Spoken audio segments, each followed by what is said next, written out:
changes on the offense since we talked to you last. Just, I guess, first of all, what are your impressions early on of the new receiver core that you're going to be working with, and just generally, especially having Antonio Brown? Yeah, a lot of new faces, right? It's crazy what 12 months does, right?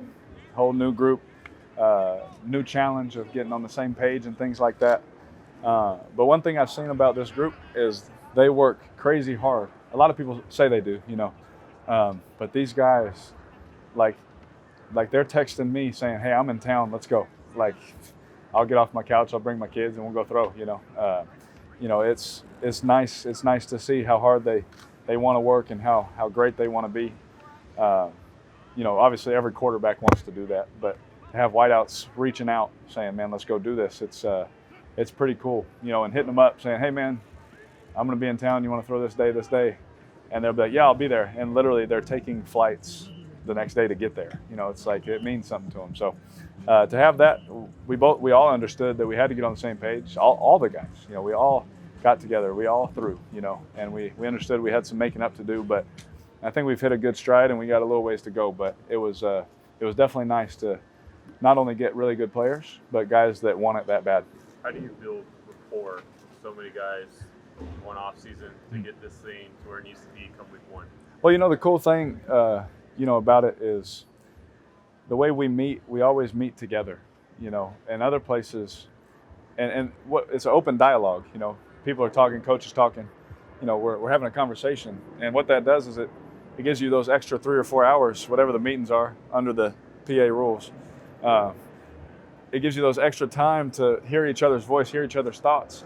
Whereas usually you just separate and you're by your position and then, you meet up on the field. And that's not the case here, and it's really helped things go along faster. But really just spending time together, getting to know each other. With Jordy, it was playing golf, with Amari, it was playing some pool basketball, going to play real basketball, a whole bunch of different things. With these guys, they're coming to the house, coming to kids' birthday parties, they're coming to hang out just randomly, not even doing anything, So, it's different for every person, but, just making sure we're spending time together and helping build our team. Think back a year to when you were standing in front of a mirror trying to learn the offense and recite it, Ooh. and then take it out to the field 1 year ago and where you are now.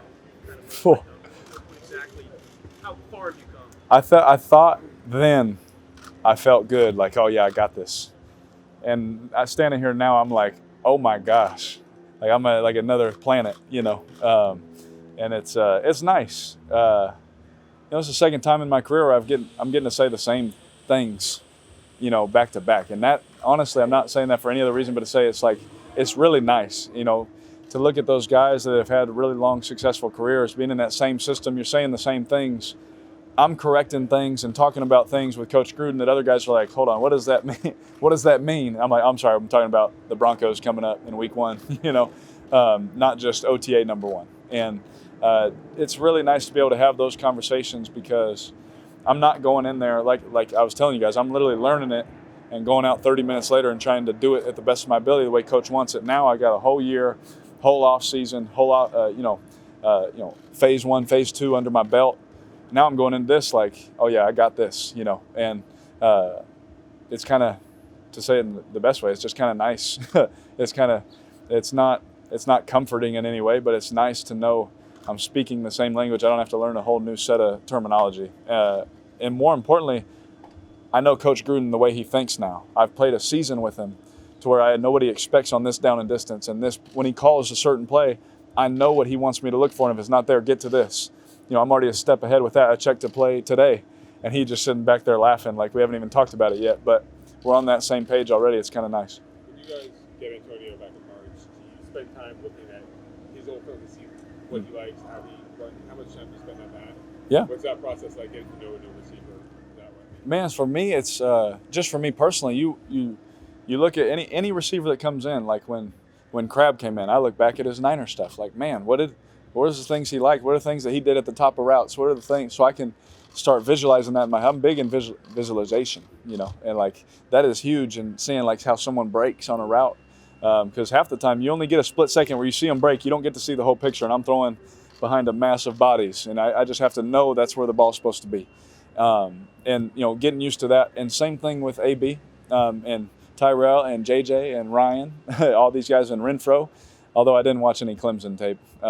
Forgive me for not watching college. It's a little slower nowadays to me. But, watching these guys run these routes and watching how they break, you definitely take a look at it, especially with AB, like the success that him and Ben had. I mean, you'd be silly not to see what they did. I'd be a fool to say, no, let's do it our way. No, let me see what y'all did good because we can do the same things here. You're just wearing a different color. What are your saw that impressions of? shot with Tyrell, just to have a guy with that skill set, Whew. and once you get that trust, what's it like adding his dimension to it? Yeah, I mean, contrary to popular belief, I like throwing it down the field, Scott. We're pretty good at it here. And so to be able to do that today, I do that to mess with you guys. But we had fun, man. It's good to see a guy that big. He reminds me of Andre Holmes, that big, that fast. I can't remember how many times him and Johnny Holton, I just chuck it deep to him and they just be faster than everybody else, And it's kind of nice having something like that where he can run these routes and set people up, and he knows he's a technician also. He's just not a big raw body. To be able to hit those deep shots, it's the only thing it's going to do is help our running backs. It's going to help our offensive line. And so, it's nice to have someone with that skill set, and then, to be able to have multiple guys that can do that. I mean, there's no doubt about it. We've added a lot of speed in that room, and it's going to be fun. It's fun for a quarterback. What are your impressions of Derek? Coming into the second season of receiver development, what do you like on him? Man, he's huge. Y'all saw him. Like, I don't know if he's gained 30 pounds or what, and he looks great, Not being weird, but the man looks like he's ready, He's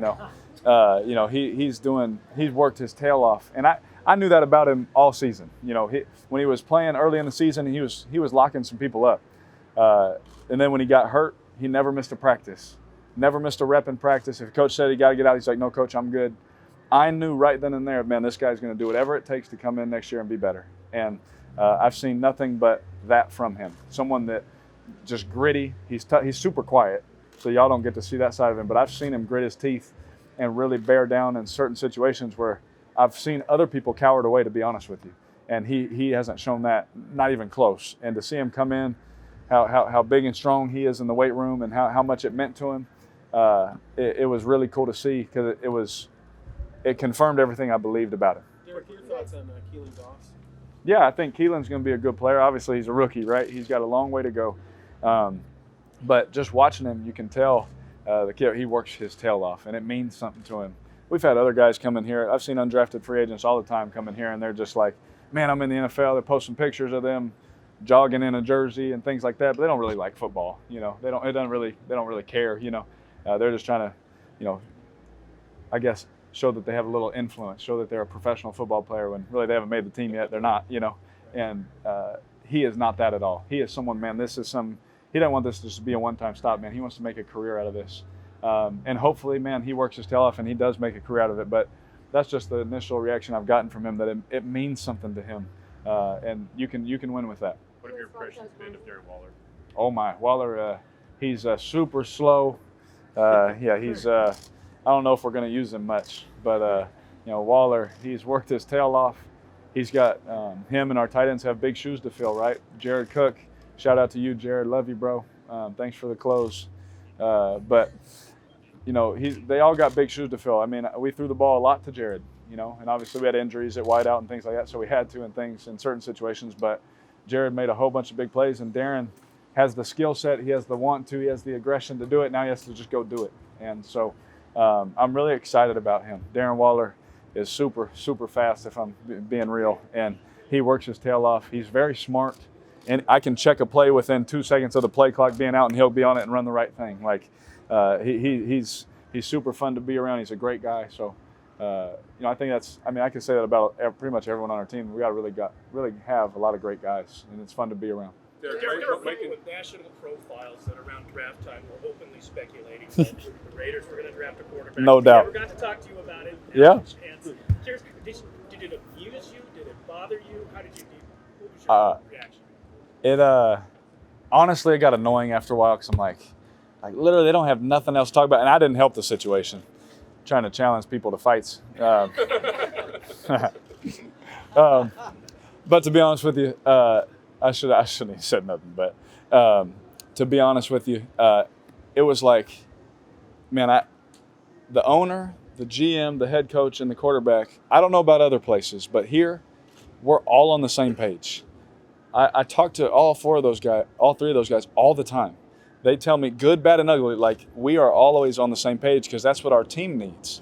That's what the good organizations do. And so from the beginning, I'll say it this way, man. Met with all of them, talked with all of them.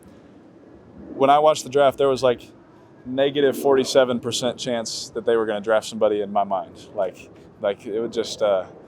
Sorry, I mean, I'm not trying to. Hopefully, those guys didn't have their hopes up, but it wasn't going to happen. And they pretty much said that literally every time it even came up, if it even came up. And we're not just planning for this year. I mean, I'm honestly going to be here a long time, and so I hope that's okay with you guys. But you got to get used to me. So, but now it starts. Are you going to be the guy to go to Vegas? Yeah, no doubt, right? Yeah. Here we go again.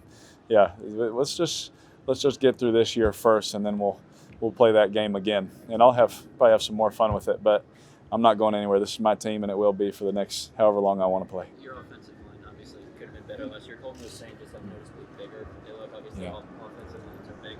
How much do you feel that unit has made a leap this offseason with Trent and Colton getting bigger and stronger? They're definitely bigger and stronger. A guy we haven't even talked about, Brandon Parker. Man, he came in. I think he was living with Gabe, so he's getting that country strength. Gabe eats a lot, so I know Brandon was eating good, and all of those things. But all of those guys, I mean, I think they kind of took it personal. They understand that there was injuries. They understand, man, there was a couple plays, man, I should have threw the ball away. But that number to them, it just eats at them. They're prideful guys. They don't want me getting touched. Again, against what everybody thinks. They actually like me. We get along. They don't like me getting hit. So that's another thing where these guys came in and you saw like something that was going on in their heart, like, man, I want to get better at this or that. And they showed up and you're like, man, I can tell, already just in 3 months. 3 months is a long time to sit on the couch or get to work. And you can tell that all those guys went to work. Trent coming in, man, he's a great dude. Super, super chill all the time. Hard worker, good dude. And I mean, he's so big, man, it's going to take him long enough to just run around him. So I'm good with that. He's a good player. We definitely got bigger up front. Two more guys. Doug Martin. How big is that for you? I love Doug besides the fact that he went to Boise. Yeah. We fight about that literally every day. But Doug being here, Doug is a guy that obviously he's proven in his time in the NFL, he's a Pro Bowl player, he's proven that he works his tail off and all those things. And whenever you get a guy that every single year continues to prove that, you're like, he deserves to be on our team. Like, he should be here. And when we re-signed him, I texted him that moment. I said, bro, let's go. Like, he texted, like, we literally sent texts at the same time because we were both super pumped. He wanted to be here. We all wanted him here, and super fired up that he's still here. Derek, Last one, guys. Given how the team did invest in the offensive line and invest in the receiving core, and given that it is year 2 for you in this offense, how much emphasis do you feel is on you to sort of make this thing go? I mean, that's literally every year of my life, right? That's quarterback from day one. I mean, I dealt with this in my second year. Like, okay, we got Coop, we got you Crab. All right, here we go. It's like no duh. That's literally every year. I'll never forget James Jones, one of my favorite people I've ever been around, let alone teammates. Some rookie was saying, man, James, you and Derek got a great connection, man. You're going to be here. He said, man, we have to prove it every day at practice. We have to prove it every game that we play. We got to prove it every day in the offseason, man. We don't have anything. And I've just kind of held on to that mindset my whole life. Since he said that my rookie year, like, man, he's right. Once you think that you're good, man, you're definitely not good, right? And so I just keep that same mindset. And like I said, man, of course, that's for sure. Like, hey, we did this, we did it, now let's win. Well, yeah, man, that's how we all feel, right? I'm getting sick of losing just like you. I honestly, I've woken up at night like we really only won that many games, like kind of upset. So these kind of things wake me up and keep me just motivated and fired up all the time. So I mean, I ain't got nothing else to say, but I'm super pumped about the guys that we do have. Thanks, guys. Thank you.